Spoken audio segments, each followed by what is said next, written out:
And we continue with Jack the Giant Killer by Richard Doyle.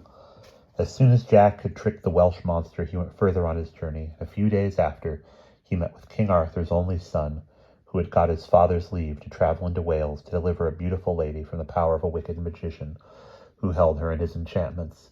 When Jack found that the young prince had no servants with him, he begged leave to attend him, and the prince at once agreed to this, and gave Jack many thanks for his kindness.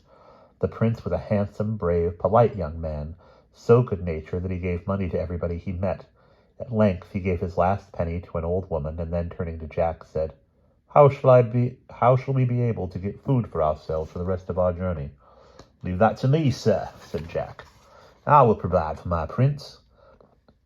Night now came on, and the prince began to grow uneasy at thinking where they should lodge. "Sir," said Jack, "be of good cheer. 2 miles further on there lives a large giant whom I know well. He has 3 heads, and can fight 500 men and make them fly before him." "Alas," replied the king's son, "we had better not have been born than meet such a monster." "My lord," said Jack, "leave me to manage him, and wait here in quiet till I return." The prince now stayed behind while Jack rode on at full speed. When he came to the castle gate, he gave a loud knock. The giant, with a voice like thunder, roared out, "Who is there?" And Jack made answer and said, "No one but your poor cousin Jack." "Well," said the giant, "what news, cousin Jack?"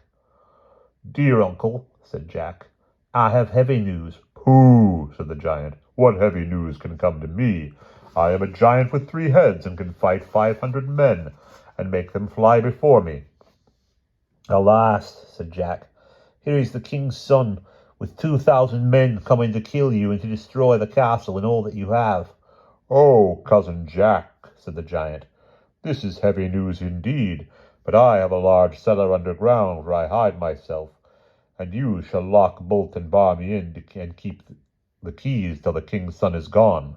Now when Jack had made the giant fast in the vault, he went back and fetched the prince to the castle, and they both made themselves good and merry with wine and other dainties that were in the house. So that night they rested very pleasantly, while the poor giant lay trembling and shaking with fear in the cellar underground. Early in the morning, Jack gave the king's son gold and silver out of the giant's treasure, and sent him 3 miles forward on his journey. The prince then sent Jack back to let the giant out of the hole. The giant asked Jack what he should give him as a reward for saving his castle. "Why, good uncle," said Jack, "I desire nothing but the old coat and cap with the rusty sword and slippers, which are hanging at your bed's head."